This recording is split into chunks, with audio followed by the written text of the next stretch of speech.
ఆపదామపహర్తారం దాతారం సర్వసంపదాం లోకాభిరామం శ్రీరామం భూయో భూయో నమామ్యహం. జై శ్రీరామ్. ప్రియ భగవద్బంధువులారా, పరీక్షణ్ మహారాజు ముని శాపగ్రస్తుడైనాడు. 7 రోజుల్లో నీవు మరణిస్తావు అని శాపం. ఈ పరిస్థితుల్లో ఆ మహారాజు గారు వేదవాక్యాలు మహర్షులందరినీ కూడా ప్రార్థించాడు.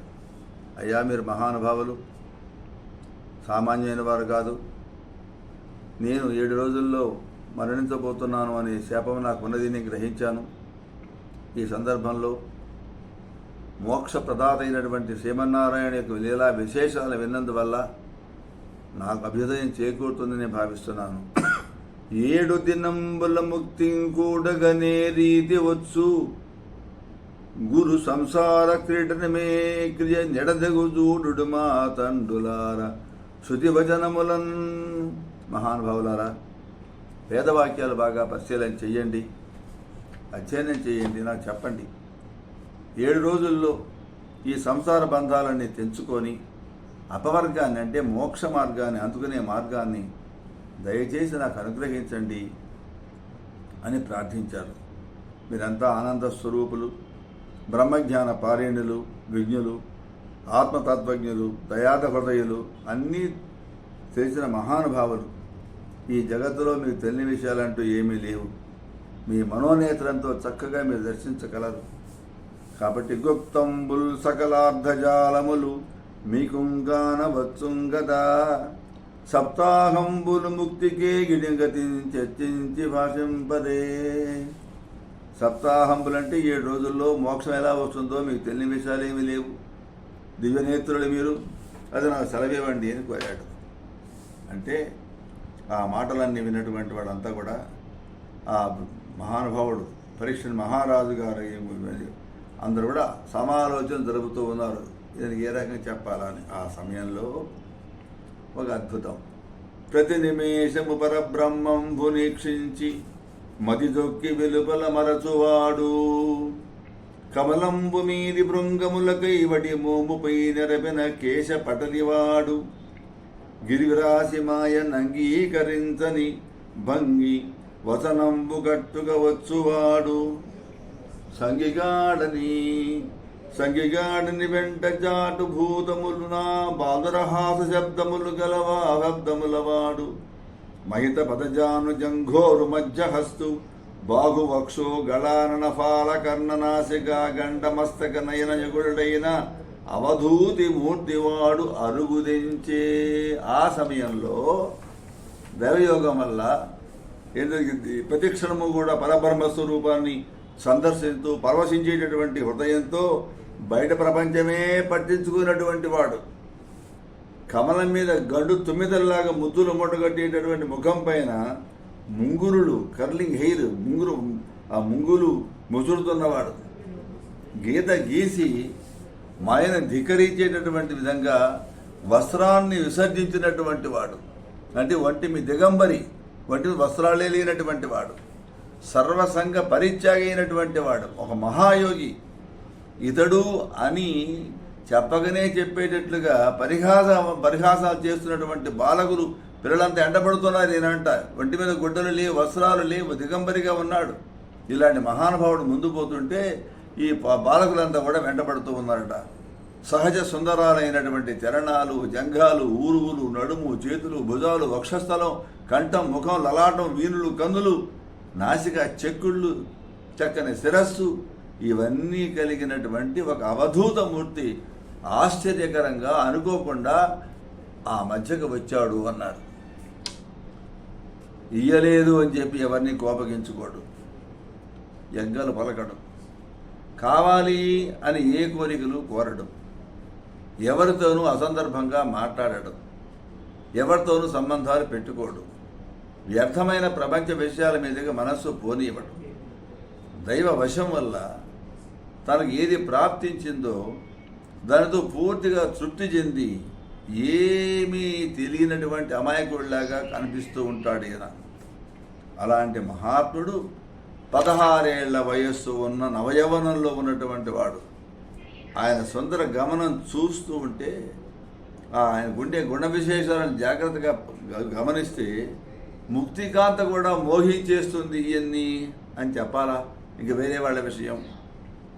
అట్లా ఆ వెర్రి లోకాన్ని విసర్జించి విజ్ఞానమూర్తిగా బ్రహ్మజ్ఞాన పరిస్ఫూర్తితో అలా నడుచుకుంటూ వస్తున్న మహానుభావుడైనటువంటి శ్రీశుకుల వారిని వెర్రివాడు అని భావించి ఏదో వెర్రెత్తినట్టుగా స్త్రీలు పిల్లలు అంతా కూడా ఆయన వెంట పరిగెత్తుకుంటూ వస్తూ ఉన్నారట. ఈ విధంగా వేదవ్యాస మహర్షి యొక్క కుమారుడైనటువంటి సుఖయోగేంద్రుడు అక్కడికి వస్తే ఆ మహానుభావాన్ని గొప్పతనాన్ని చేసినటువంటి అక్కడ మనులంతా కూడా తమ తమ ఆసనాల మీద లేచి నిల్చొని ఎదురు వచ్చి స్వాగతం చెప్పారట. పాండవులకి మనవడైనటువంటి పరీక్షిత్ మహారాజు ఆ మహాయోగికి అతిథి సత్కారాలను కూడా చేశాడు. సాష్టాంగ దండ ప్రమాణం చేశాడు. గ్రహ నక్షత్ర తారక సమూహం నడుమ విరాజిల్లేటటువంటి సూర్యభ చంద్రుడిలాగా, పూర్ణిమ చంద్రుడిలాగా ఈ బ్రహ్మర్షి, దేవర్షి, రాజర్షి మధ్యంలో సుఖయోగేంద్రుడు వెలిగిపోతూ ఉన్నాడట. ఫాలమునేలమోపి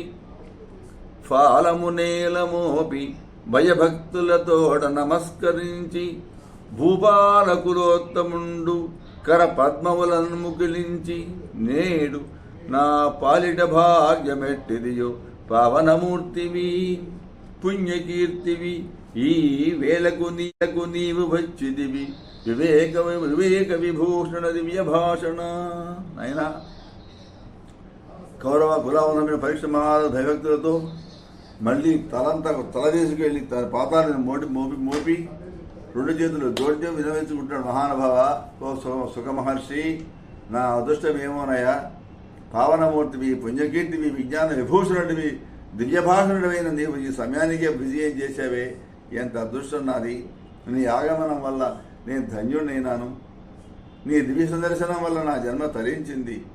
నీ వంటి బ్రహ్మజ్ఞాని పవిత్ర నామం ఒక్క మాట ఉచ్చరిస్తే పాపాలన్నీ భస్మీపట్లమైపోతాయి. ఇక నిన్ను దర్శించి నీ మాటలు విని నిన్ను అర్చించి నీ కాళ్ళు కడిగి నీళ్లు పైన చల్లుకొని నిన్ను స్పృశించి నీ సేవ చేసిన మహాభాగ్యం లభించిన నా వంటి జ్ఞానికి మోక్షం ప్రాప్తిస్తుంది అంటే అందులో ఆశ్చర్యమేమంది మహానుభావ అన్నాడు. అని ఇప్పుడు నీ పరమ యోగివైనటువంటి నీ పాద స్పర్శ వల్ల పాపరాశులను కూడా భస్మైపోతాయి అన్నాడు. ఏ మహానుభావుడు ప్రియమైనటువంటి మరదై మంత్రి అయి మా పితామహుల పాండవుల 4 సముద్రాల మధ్య ఉండే ధరణీ చక్రాన్ని చక్రవంతం చేశాడో ఆ మహాత్ముడు, ఆ లోకేశ్వరుడు, ఆ చక్రాయుధుడు అంటే కృష్ణ పరమాత్మ అందరికీ రక్షకుడై ఉంటాడు. ఆపదలో ఉన్నటువంటి వాళ్ళని ఆదరంతో ఆదరిస్తాడు, అనుగ్రహిస్తాడు. ఆయన లేకపోతే మరి ఎవరున్నారయ్యా అంత మహానుభావుడు ఈ లోకంలో అని ఆయన ప్రార్థన చేస్తున్నానన్నాడు. నీవు అవధూతల్లో అగ్రగణ్యుడివి, నీ తెలియని విషయాలంటూ ఏమీ లేవు. ఎక్కడికి పోతావో ఏం చేస్తావో అవ్యక్త గమనం నీది. నీ సందర్శనం వల్ల నాకు క్షేమం కలుగుతుంది, నా కోరిక నెరవేరుతుంది. ఇవాళో రేపో ఈ దేహాన్ని త్యజించబోయేటటువంటి జీవికి సంసార బంధాలు సమసిపోయి మోక్షం ప్రాప్తించేటటువంటి విధం ఏంటో, ఏం చెయ్యాలో, ఏం జపించాలో, ఏం వినాలో, ఏ సేవ చేయాలో ఇవన్నీ కూడా దయచేసి నాకు విశదీకరించి నన్ను ధన్యుని చేయవలసింది అని ప్రార్థిస్తున్నాను అన్నాడు పరీక్షిత్ మహారాజు. నీవు జగద్భక్తానికి గురుడువయ్యా, నీకు తెలియందంటూ ఏమీ లేదు. గోవును పాలు పితికిన సేపటి కంటే ఎక్కువసేపు ఎక్కడా ఉండవు నువ్వు. మహాత్ములైనటువంటి వాళ్ళు ఎక్కడికి పోయినా కూడా దివారాలు ఒక పగలు ఒక రాత్రేట, అది కూడా కాదట. ఒక గోవు ఆవు పాలు పితికి చెట్టాన్ని ఎంత ఏం పడుతుందో అంతకంటే ఎక్కువ ఉండకూడదు అక్కడ కూడా. అలాంటి వాడికి నువ్వు మహానుభావ మోక్ష మార్గాన్ని నాకు చెప్పవయ్యా అని ప్రార్థించాడు. రాజీవ పత్రలోచన రాజేంద్ర కిరీట ఘటిత రత్న మరీచి భ్రాజత పాదాంభోగ భూజన మందార నిత్య పుణ్య విచార. రాజాధిరాజుల కిరీటాల్లో చెక్కిన రత్నకాంతుల వల్ల ప్రకాశించేటటువంటి పాద పద్మాలు గలవాడా అని, విశ్వకళ్యాణ భావనలతో విరాజిల్లేటువంటి వాడా అని ఆ పరీక్ష నరేంద్రుడు సుఖయోగేంద్రుడిని ప్రార్థించాడు. నాకు ఏ రంగానే సరే నాకు అనుగ్రహించు, నాకు ఈ మోక్ష మార్గాన్ని చెప్పు. ఈ 7 రోజుల్లో నేను మరణించబోతూ ఉన్నాను. ఈ స్వల్పమైనటువంటి కారణం, అనల్పమైనటువంటి నాకు అపమార్గాన్ని అంటే మోక్షాన్ని గ్రహించేటట్టు పొందే మార్గాన్ని చెప్పాల్సింది ప్రార్థన చేశాడు పరీక్షన్ మహారాజు గారు సుఖయోగేంద్రుడిని. ఆయన ఏం చెప్తున్నాడు విందాం. ఇది ప్రథమ ఏమంటాం దాన్ని స్కంధం పూర్తి అయిపోయింది. జై శ్రీరామ్.